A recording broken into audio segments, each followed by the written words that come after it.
I should have known something was off when he booked the restaurant. David isn't the kind of man who plans things. He forgets birthdays, mine, our son's, even his own, if I didn't remind him. But our 11th anniversary? He made a reservation at the place we had our first date. Private room, candlelight, 24 people. And still, somehow, I was the only one surprised. The moment came halfway through the meal, just after the creme brulee landed on the table and before I could take the first bite. David stood up, clinked his wine glass with a little too much enthusiasm and said, "Everyone, I have something to share." I smiled politely. I thought maybe he'd written me a speech or a toast. Maybe he'd even remembered the song we danced to at our wedding, though I doubted it. But no. David beamed at the crowd, then turned to me with that smug warmth he reserves for moments he thinks he's being noble. "Mom's moving in next week. We're turning the guest room into a full space for her. She'll be more comfortable with us than alone in that old apartment." There was a beat of silence, then applause, laughter, some claps on his back. His mother, seated 2 chairs away, wiped a fake tear from the corner of her eye. "She needs us," he added, like I'd already agreed.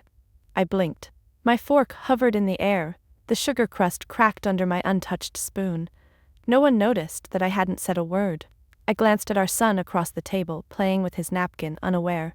I glanced at my in-laws, proud and glowing, and I glanced at David, who was now sipping his wine as if he'd just solved world peace. He didn't ask me, he never asked me. Not once did he sit me down and say, "Are you okay with this?" Not once did he even mention the idea. Apparently, my voice wasn't part of the decision process. I excused myself to the restroom with the calmness of a woman who had been preparing for this moment for a long, long time. Because the truth is, I wasn't shocked. I was ready. Let me rewind. See, I wasn't always like this. There was a time when I would have argued, raised my voice, made a scene, maybe even cried, but I'd learned something over the years. Being loud in a room full of people who've already decided you don't matter only makes them smile tighter. So I learned to wait, to observe, to build. People forget how quiet strength can be the most dangerous kind. And David forgot I had it in me. He forgot that I, too, had been making plans, that behind every dinner cooked, every load of laundry folded, every PTA meeting attended with a fake smile while his mother whispered criticisms behind my back, I had been writing my own story. He thought he was announcing a victory. He didn't realize he was opening the first act of mine. And if you're still reading, good. Because what came next? No one in that room saw it coming. Not even him. I used to believe silence was the cost of love. In the early years of our marriage, I mistook David's certainty for leadership. He made decisions, and I followed, not because I lacked opinions, but because I thought that's what good wives did. He spoke louder, and I mistook volume for wisdom. I learned to swallow my discomfort like vitamins I didn't want but needed to survive. When we first moved into his childhood home, yes, his, not ours, I thought it was temporary, a fixer-upper, he called it. "We'll build something better together," he promised. I imagined our names on a deed to a house we chose as partners. I even saved clippings of home styles I liked, pinning them in a hidden notebook like secrets waiting to bloom. But years passed, and temporary turned into permanent. The walls stayed the same, the carpets frayed. His mother's faded curtains still hung in the living room, and with every season, it felt more like I'd been absorbed into their family story, not creating a new one. Then came the comments. "Oh, she doesn't really work, she's at home. Well, at least she's good with the kid. You know David could have married that real estate girl, the one with the law degree." His mother never said it outright, but her tone carried judgment like perfume. Subtle, but suffocating. And David? He never defended me. He always laughed it off. Said, "That's just Mom. Don't take it personally." I stopped trying to win her over the day she accidentally threw out my sketchbook. I had spent months drawing designs for a small home business, custom planners, digital art, packaging ideas for self-care kits. She called it childish doodling. David shrugged when I showed him, said he didn't really get that kind of thing. So I let them think I gave up. But I didn't. Every night, when the house went still, I opened my laptop. I started small. Etsy, Instagram, tutorials on YouTube with titles like, "Build a brand from your kitchen table." I learned about keywords, conversion funnels, margin calculators. I woke up early and stayed up late. I sold 1 planner, then 10, then 100. I never told them. Not because I was ashamed, but because I wanted it to be mine. Pure. Untouched by their opinions. And there were others who believed in me, in small but powerful ways. My friend Delia, a single mom in Texas I met in a Facebook group, who cheered every time I posted a win. Mr. Hartley, our elderly neighbor, who saw me hauling boxes and said, "You're gonna run a company someday, I can feel it." My son, who once watched me package an order and whispered, "Mommy, you look like a boss." They saw me. Even when my own husband didn't. David thought I spent those years folding laundry, waiting for a thank you that never came. He didn't know I was building an empire one PDF at a time, and when his mother would scoff at me for being just a housewife, I'd smile. Because the irony? She lived in a house I helped pay the mortgage on. She just didn't know it. I stayed silent not out of weakness, but preparation. I knew the day would come when they'd push me too far. The anniversary announcement? That was the spark. But the fire? The fire had been growing for years, quietly, beautifully. And now, I was ready to burn expectations down to the ground. There's something magical about 2 a.m. It's when the house finally stops breathing, no creaking floors, no questions, no eyes watching. David snored with his back to me. The baby monitor glowed faintly on my nightstand, and there I was, sitting at my laptop with a blanket over my legs and ambition in my spine. You want to know the moment I realized I could build something real? It was a Tuesday. Rain tapped on the window. I had posted a video reel of my planner mock-ups arranged beside a cup of chamomile tea. It wasn't perfect, the lighting was off and my hands were shaking, but it hit 2,000 views overnight, then 5,000, then 18,000. By morning I had 147 orders. I stared at the email notifications, each cha-ching like a heartbeat. I cried, quietly so I wouldn't wake David. Those tears weren't just from joy. They were from years of being overlooked, of being called just a mom, of shelving every part of myself that wasn't in service of someone else's comfort. That week, I pulled in $1,280. That month, I made more than I did in my old full-time job. But I didn't stop there. I registered a DBA under a name I never told my husband. I opened a business account. I studied marketing tactics, experimented with copywriting, and hired a college student part-time to help with design. I reinvested every dollar back into growth. No shopping sprees, no flashy posts, just quiet, methodical building. While they slept, I grew. My office was the kitchen island. My conference room was the garage, cleared of David's old football gear and filled with shipping supplies. I painted one wall blue, stuck up affirmations like, "They don't have to know yet," and set up a camera stand made from 2 cereal boxes. There were hiccups, of course. The night David almost saw my bookkeeping spreadsheet. The time my mother-in-law barged into the garage and asked, "Why are there so many boxes here?" I told her I was donating supplies to the school. She rolled her eyes and said, "At least that keeps you busy." I smiled. I always smiled. But inside I had plans she couldn't even imagine. I started attending virtual mastermind groups under a fake name. Women from around the world, single moms in Brazil, retirees in Oregon, college dropouts in Indonesia, all running empires from their bedrooms. They didn't know about my life, my husband, my situation. They just saw me as an entrepreneur, a creator, a strategist. One of them, a Canadian woman named Jo, became a lifeline. She coached me through my first product relaunch, gave me tough love when I wanted to quit, and reminded me, success is the best way to never be silenced again. And she was right. The silence they thought was submission, it was strategy. I didn't need to yell. I didn't need to beg David to believe in me. I was becoming undeniable. By the end of the second year, I had 83,000 followers across platforms, 2 viral launches, a manufacturing deal in the works, and a lawyer helping me incorporate. Still, I stayed quiet, because I knew, when I revealed everything, it couldn't just be a brag. It had to shift the ground beneath their feet. So I waited, and while they slept, I built the future they never thought I'd have the power to control. She arrived with 3 suitcases, a smug smile, and a bouquet of lilies I'm allergic to. "Surprise," she chirped as she stepped into my hallway like she owned it. David rushed to help her with her bags, and I stood frozen, holding the casserole I'd made for dinner, the last peaceful dinner I'd eaten in my own home for a while. Her perfume was the same. Overpowering, sharp, and oddly medicinal. Just like her words. The first thing she said to me, not hello, not thank you, was, "You really should get those baseboards cleaned. Dust builds up where you least expect it." She had a talent for finding flaws in silence. A look, a sigh, a well-timed clearing of her throat, all louder than any insult. By the third day she had rearranged my spice rack, scolded my son for eating too many strawberries, and told David I was letting the house slip. I wish I could say I was surprised. But I wasn't. This was the woman who once brought her own towels when she came to visit, as if mine might give her a rash. What did surprise me, though, was how quickly the house began to feel like it was hers again. David reverted. That's the only word I have for it. Reverted.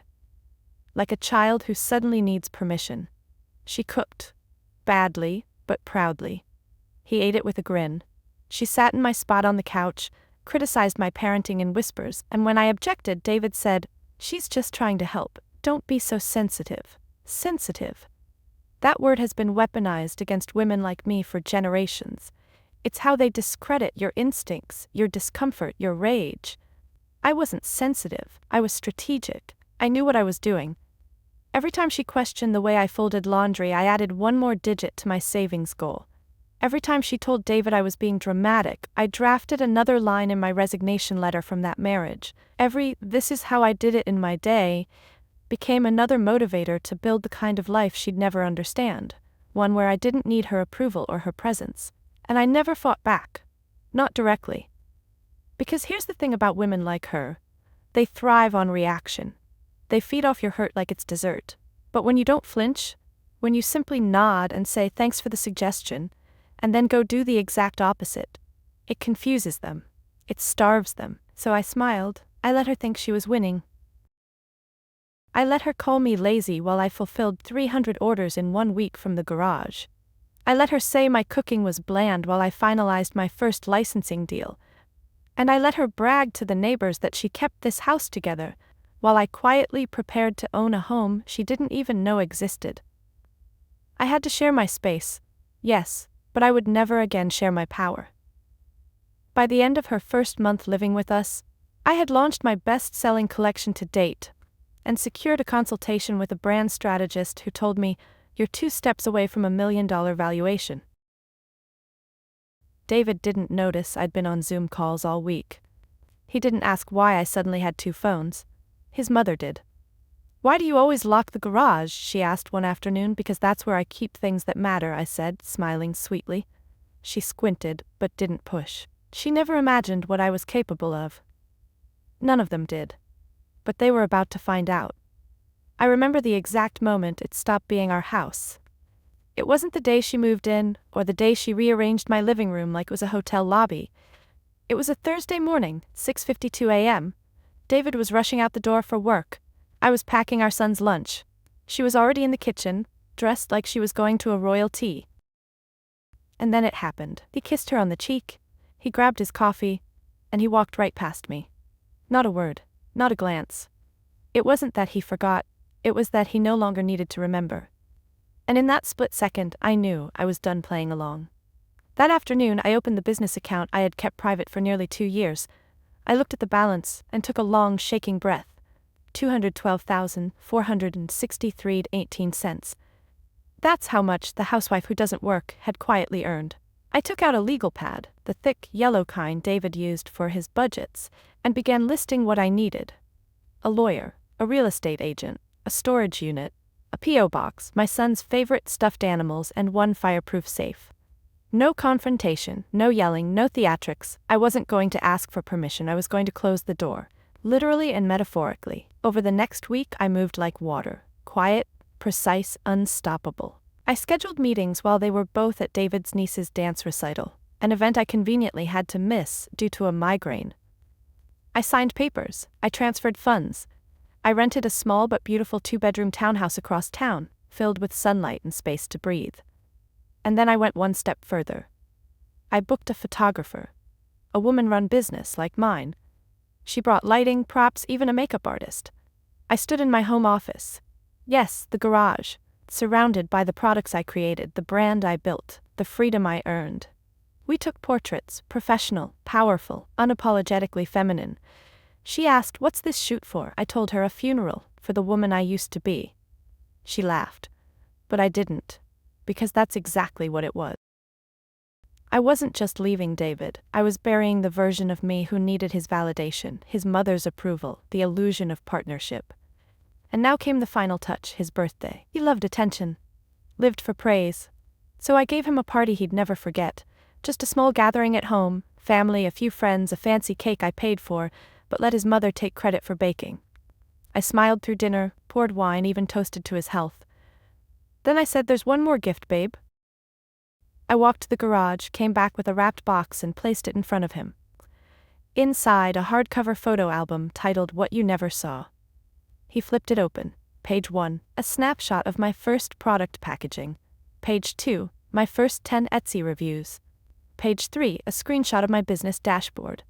Page 4, me, standing in front of my warehouse lease agreement. Then came the letter. Neatly folded. Thick stock paper.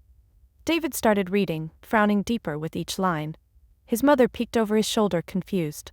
When he reached the final sentence, "By the time you finish this letter, the locks will have already been changed." He looked up at me, and I smiled. "I closed the garage door behind me," I said softly, "and this time I'm not coming back." I took my son's hand, and I walked out. I didn't want to humiliate him, at least not at first. The idea wasn't revenge, it was revelation. David's birthday fell on a Sunday that year.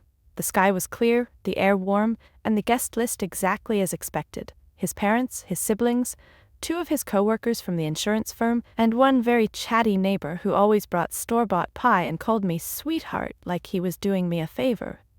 The house sparkled thanks to me. The cake sat beautifully on its stand, 3 tiers frosted in navy blue and gold, our son's idea. And I, as always, played the hostess perfectly. Wine in hand, smile fixed, laughter measured. But this time I had help. Delia flew in from Texas just for this. She'd never met David, never wanted to. But she knew every pixel of my journey.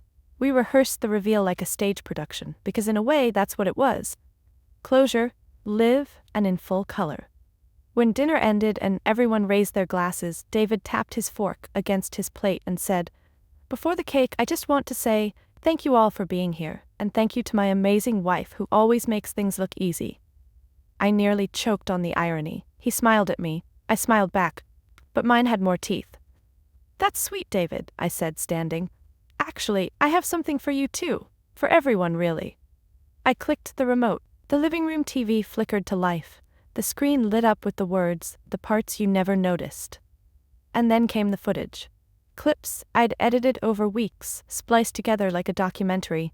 Me designing in the middle of the night, packing boxes, responding to customer messages, opening bank statements, walking through a warehouse under construction, holding my son while he cheered, "Mommy made another sale." Soft music played under it, hopeful, defiant. I didn't speak, I didn't need to. The images did what words never could. They told the story of a woman who had been invisible, underestimated, overwritten, and who chose to rise anyway. By the time the video ended, you could hear a fork drop. His mother's expression was priceless. Jaw slightly open, eyes narrowing not from confusion but fear. Because suddenly her convenient narrative, the one where I was the dependent, the lesser, the lucky to be here, was crumbling right in front of her. David's voice broke the silence. "Wait, what is this?" I turned to him. "This, David, is what I've been doing while you assumed I had nothing to say." He looked pale. Why didn't you tell me?" "Because you never listened," I said. "You made decisions without me, lived like I was decoration, so I stopped asking to be seen."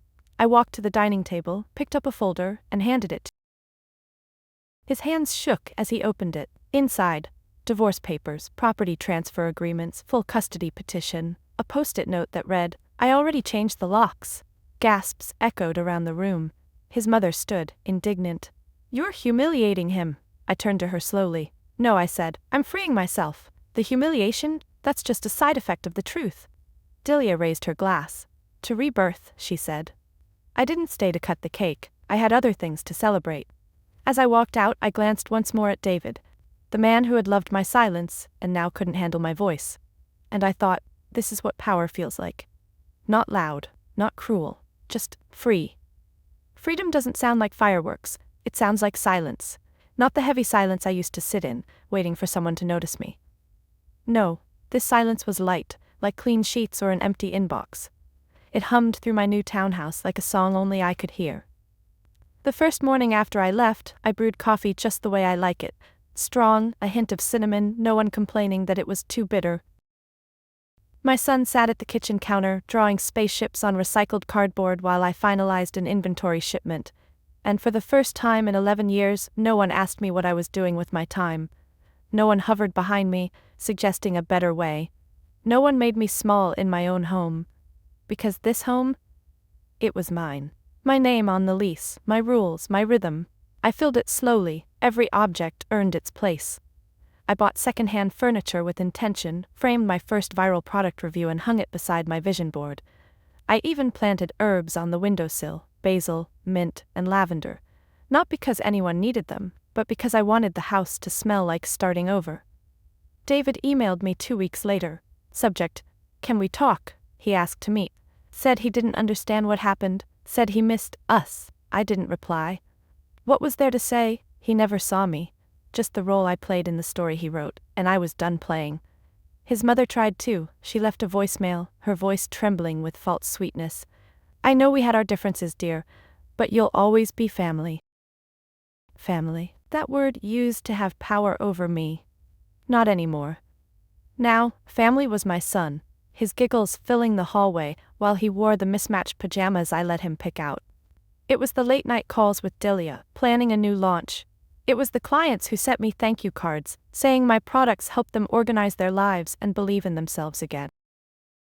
I even went back to school, a certificate program in design and branding. For no other reason than it made me feel alive. And on the 1-year anniversary of my revelation dinner, I did something bold.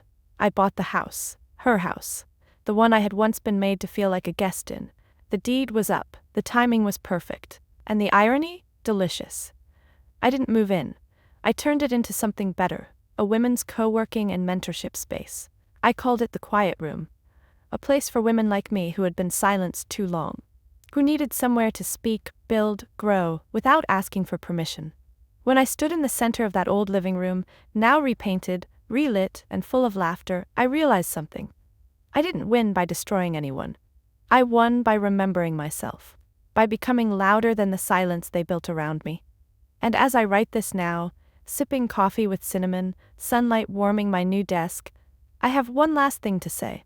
Not just to them, but to anyone who's ever felt invisible. You are not small. You are simply preparing. And when you're ready to rise, rise so fully they'll wonder how they ever missed you in the first place.